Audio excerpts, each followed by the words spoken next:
And now, from the CFTK-TV studios, this is Open Connection with your host, Robert Pictou. Welcome to Open Connection. I'm your host, Robert Pictou. Our show today comes to you from the traditional and unceded territory of the Tsimshian people. Rematriation is an Indigenous women-led work to restore the sacred relationships between Indigenous people and ancestral land, honoring matrilineal societies and in opposition of patrilineal violence and dynamics. Dr. Amy Parrott begins this new series featuring keynote speakers during a recent Nation and Nation Women's Gathering. So, on the Higlu, we have a spiritual memory that guides us to honor others. So I begin by showing my reverence to our Simgigat, our Sigamhana, of these beautiful lands and waterways, and a heartfelt appreciation to Samagat Alex and to the Tsimshian peoples. I also express my appreciation to our current and our past leaders and our ancestors that have fought so hard to keep our culture and culture and languages alive for us.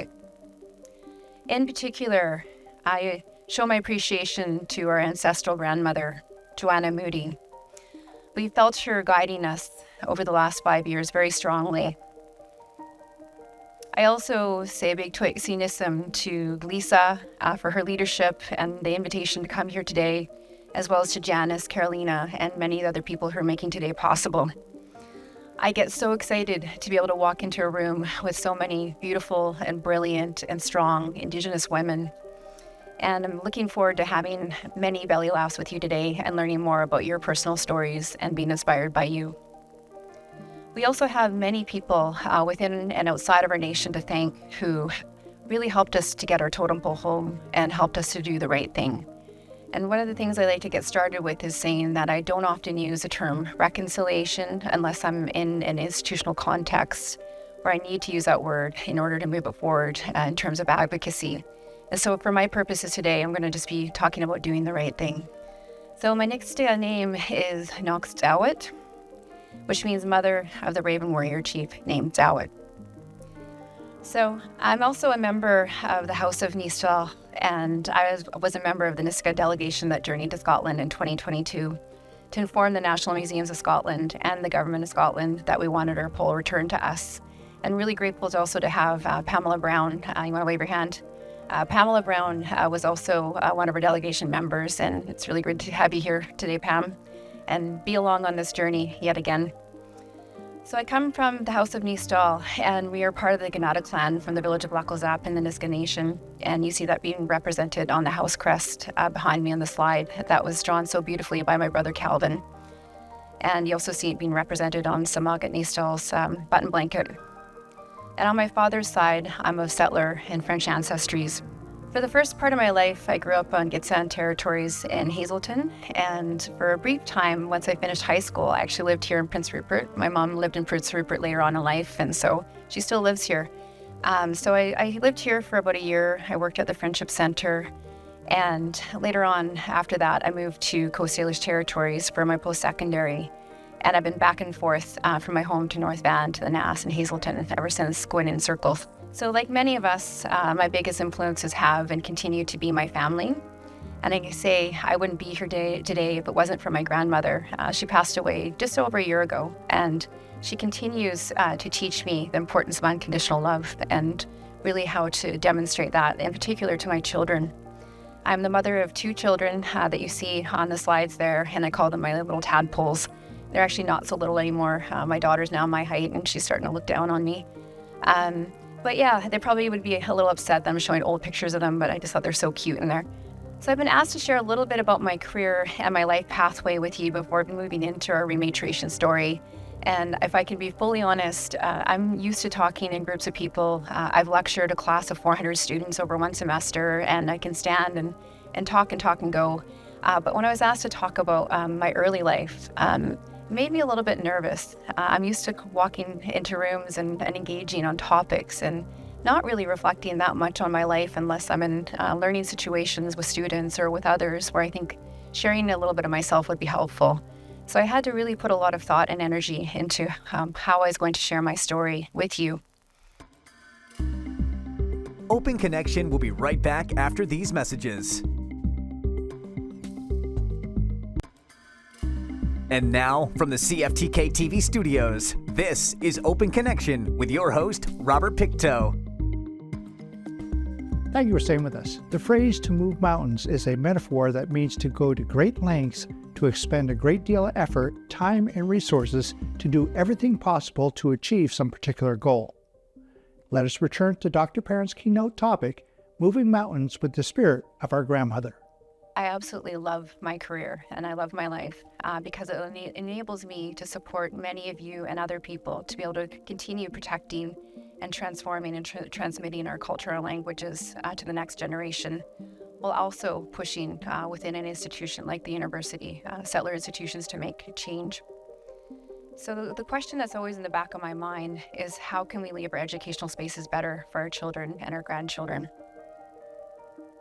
The question is, how did I get here? I can say that my purpose has been revealed to me on a daily basis. It's a little bit like connecting the dots in one's life. It's a little bit like walking on a trail with a flashlight at night. You can only see so far ahead. And I know that when I think about my early school years, it might have been a little bit different than other people. In elementary school, I actually found solace going to school because school was a safe place for me away from my family dynamics. And like everyone here, I also experienced the systemic racism that's inherent within our school system. And the forms of racism that I experienced in school came primarily from the parents when I was younger, and then later on through their children. Not all of them, but some of them. And so that's also influenced me in terms of the scholarship and some of the advocacy I do around anti-racism and trying to make those changes in the school system. I'm really grateful that my mother fostered my love of reading, which helped me because we lived in a log cabin that my father had built off an old grease trail with no neighbors. My uncle lived about 2 or 3 kilometers away. And so I recall growing up that I spent all my allowances on books. And I kind of have to pinch myself that I managed to walk into a career that gives me a book allowance and a travel fund to engage in our oratory now so I can go home and speak with our respected elders and leaders. We now call that a Pro D fund, not a book allowance, but I still think about it like that. It's like, oh, I don't have to spend my money on this. They're actually gonna just let me. So when I was younger, I didn't have siblings until I was 9 or 10. I did have a brother. He passed away when I was 3, so I was on my own. So books became my indoor playtime, and my outdoor playtime was being out on the land and dirt biking and really going on adventures, and that's something that my father instilled in me a lot. So by the time I was 11, I had read my entire school library, and I'd found some friends that were just about as nerdy as I was. And in high school, I did well in the subjects that I was interested in, but I wasn't a perfect student. Never been good at math, and still don't even try. I'm just glad I have an accountant now. So when I decided to come to Prince Rupert, I stayed here for a year, and then after about a year, at the age of 19, I decided it would be time to go to the Lower Mainland and to try to go to college. What I didn't know then was that I needed a little bit more than academic skills in order to succeed within post-secondary. So I believe that the challenges we experience in life come to us so we can develop the strength and the power to overcome them, which ultimately can become our biggest strengths and teachers and our gifts. So my transition to city was a little bit bumpy. I didn't have the institutional skills needed to navigate the bureaucracy of college. I also hadn't developed consistent study skills. And in my first semester, my grandfather passed away, and I experienced deep grief for the first time, which caused me to quit college. But it wasn't long after that I found myself being hired at the Urban Native Youth Association in the First Nations School Success Program. And Linda, I don't know where you are. You want to put your hand up? She's in the back? Okay. She doesn't want to be seen. So Linda Gray is here, and she was my first boss at that time. And I remember when she hired me, I said, "Are you sure you want to hire me? You know, I dropped out of college, right? And this is a First Nations School Success Project." She said, "Yes." So she was my first professional boss and now a lifelong mentor and dear friend. So I began to find my purpose in education at the Urban Native Youth Association due to mentors like Linda, as well as Jerry Adams, who was from our nation. There I learned how important education was. I learned better study skills, mentorship, and received the cultural support. I also really enjoyed working at 13 different schools in East Vancouver with youth. While I was at Anya, I also got really mad at the system, and I could see how many changes were needed in order to make our educational spaces better for our children. So I decided I'd go back to college again and try again. And I firmly believe a mistake is a mistake if we learn from it. So I was nervous. I remember the first day I went to college again, I was so nervous walking up those stairs. So I took one course at a time, and I continued working at Anya. And then slowly I went into 2 courses. And success builds success. Open Connection will be right back after these messages.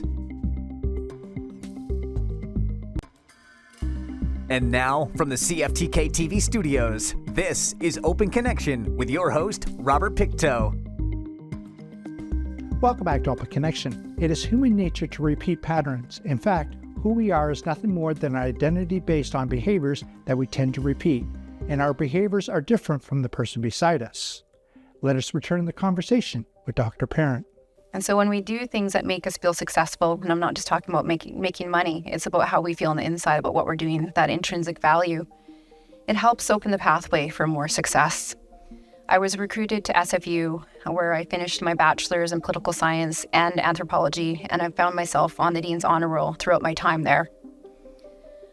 I also, in my 3rd year, began attending the SAGE program, and that is a graduate support program for Indigenous, primarily doctoral students, but any students who are interested in grad school. And so it was in this program that I began to meet these Indigenous academic rock stars. I used to walk in there and I used to be speechless because I was so shy around them. But I also met many Indigenous graduate students who were undertaking research in order to support their communities and their communities' needs. And there I met another dear mentor and a lifelong mentor, Dr. Joanne Archibald of the Stalo Nation. And of course, Dr. Graham Smith of the Maori peoples. And it would be Joanne who trained me for my master's, for my PhD, and my postdoc. And I would say that she couldn't get rid of me. And later on, I also met Graham's wife, Linda Smith, who also really had an influence on my scholarship. It was during the last year of my BA that I also met an unusual mentor. And he is a famous Jewish bee biologist named Dr. Mark Winston. And he began to leave his career in science, and he wanted to give back to the community. And so he founded the Semester in Dialogue program at SFU. And so I was enrolled in that program, and he guided my final project for that term. And I ended up writing what we called at the time an Aboriginal Survival Guide to University, based on my transition story. And it was really Mark who sat down with me and guided me and said, you really need to think about other students who are coming behind you and think about all the things that you could have needed in order to get through that transition. And so I did that. And I later on submitted a 60-page survival guide to him. And I put my heart and my spirit into it. And so after I submitted it and he read it, he pulled me aside and he said, "Did you know what you just did?" And I said, "I hope I just finished my final project." And he said, "You just basically wrote a master's thesis. And have you ever considered doing a PhD?" And I said, "No." And he became the first person who told me I could do a PhD, and I'll never forget that. So at that point, because I was doing a degree in political science, I thought I was going to go to law school. And so I changed, and I switched into education, and I came over to the dark side. And so I later on enrolled right after that into a master's at UBC with the help of Graham and Joanne. And of course, it was really Linda's book as well that really motivated me in terms of that decolonizing dimension. Mark wrote me a letter for my master's degree. He was one of my referees, and I continue to call him up and talk to him even now that he's retired. And so I continue just to really appreciate, as Kirsten talked about, the value of mentorship and all the people who have stepped forward and continue to step forward. And it's really often, although not always, but mostly in the university, I have a lot of women that step in and support and guide me. My master's thesis focused on my time at Anya. I examined the holistic education that organizations like Anya provided to Indigenous youth. I could see that these organizations were doing something that the education system has not been able to do. And I wanted to know why. And I remember when I first went to grad school at UBC, I was really intimidated and I couldn't talk in my classes. I was the first person in my family on both sides to do a graduate degree. And on my father's side, I only had one auntie that had ever gone to university, and she got a teaching degree. So I ran into a woman one day in my first 2 weeks of my schooling, and she just happened to be walking over to our graduate studies department to submit her final thesis. And she was so happy, and she was like, "Look, I'm done." So I pulled her aside and I said, "Do you have any strategies of like how to like be successful here? I don't know if I'm going to be able to make it." And she said, "Oh, that's easy." She's like, "Just find the courses and the things that you love to do, and be prepared to be able to stay up all night reading about it. And if you can do that, you'll be fine." And so I thought about it, and I'm like, "Oh, I've been up every night reading till 2 a.m. and I can't wait to read my whole course outline. And yeah, I guess I think I'm going to be okay, right?" So that really helped me. So it took me about 2 years to finish my MA, and I actually had to defend my master's thesis at the same time I had enrolled in my doctoral program. So I didn't get a lot of sleep that semester because I was doing 2 programs. But it didn't take me long when I sat down to think about what would my PhD topic be. And so I knew I needed to go back to my transition experience. And so I examined high school and university transitions for Indigenous youth at BC universities, and you see the title page of my doctoral dissertation there. Open Connection will be right back after these messages. And now, from the CFTK-TV studios, this is Open Connection with your host, Robert Pictou. PhD stands for Doctor of Philosophy and is considered the highest postgraduate achievement you can earn. To complete a doctorate, you must produce significant and original research. You'll develop critical knowledge and understanding of a particular research area. In this final segment of Part 1 with Dr. Parent, she shares the story of defending her dissertation while pregnant. It took me about 4.5 years to finish my PhD. And I also did that without a lot of sleep. I had my daughter in my first year, and I was pregnant when I defended my son. And boy, was that ever a story. They're really strict when you go to defend your doctoral degree, and they lock all the doors. They don't want ins and outs, and they don't want distractions. And you, as the person under examination, are typically not allowed to leave the room. So I had morning sickness. And so Joanne had to actually bring in a garbage can and stick it underneath my podium. And then we had to just talk to the chair because I also had to go to the bathroom a lot. And they did let me out with somebody beside me. But the other thing that I went through, it started probably near my middle of my master's degree, and it definitely increased during my PhD, was that I also had a partner that was really upset and disappointed at me for doing my PhD. And he wasn't overly supportive, and I don't mean to be disrespectful and come back to this in a bit. But he often would tell me that I didn't have permission to do a PhD, and I'd never consulted with him. So I'm a Nisga'a woman, so I didn't listen to him. Thanks, sir. 10 cheers. And so in that moment, I learned another important life lesson, which is never let anyone tell you what you can't do when it comes to your own dreams and your own visions. And that's something I continue to tell some of my grad students when I see that as needed.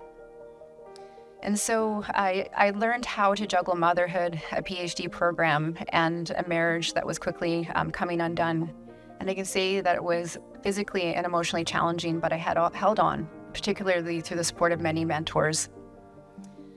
I did a postdoc for a year, and then I was very, very lucky that I was recruited to SFU. I did all my graduate work at UBC, so I got recruited back to SFU, and I became a faculty member right away. And it was during my first 2 years of pre-tenure that I went through my divorce, which again was one of the most challenging times of my life. And again, Linda Gray and then her partner showed up to help me, and this time it was to rebuild my life with my children. And so I gained a lot of strength and gifts from my divorce, and they've helped me in my career in 3 really important ways. First, it taught me how to negotiate and strategize. After sitting down with lawyers and going through the court process, I learned a lot about negotiation and strategy. And I also learned how to stay calm in challenging situations. And so these skills were of immediate benefit to my work in the university. It enabled me to support advocacy for our decolonizing efforts within the institution, particularly as I began to engage with white privileged men in upper administration. They also taught me how to negotiate for my career, my promotion processes, and it's something I wouldn't have had the confidence to do before. And so these gifts also came in handy when we went to Scotland. And I never would have thought of that at the time. You really feel like that when you're going through those struggles, right? So in 2016, Douglas College also sent me a letter to notify me that I received the Douglas College Alumni of the Year Award for my work in education. And it was my friend Dave Seaweed. Some folks might know him here. He just recently retired. He was there to give me the award, and he was also one of my early mentors when I was at college. And coming full circle, last week I was sitting down with my children's father, and we had a family emergency on our hands, and I was going through my schedule and explaining to him some of the things I needed to cancel.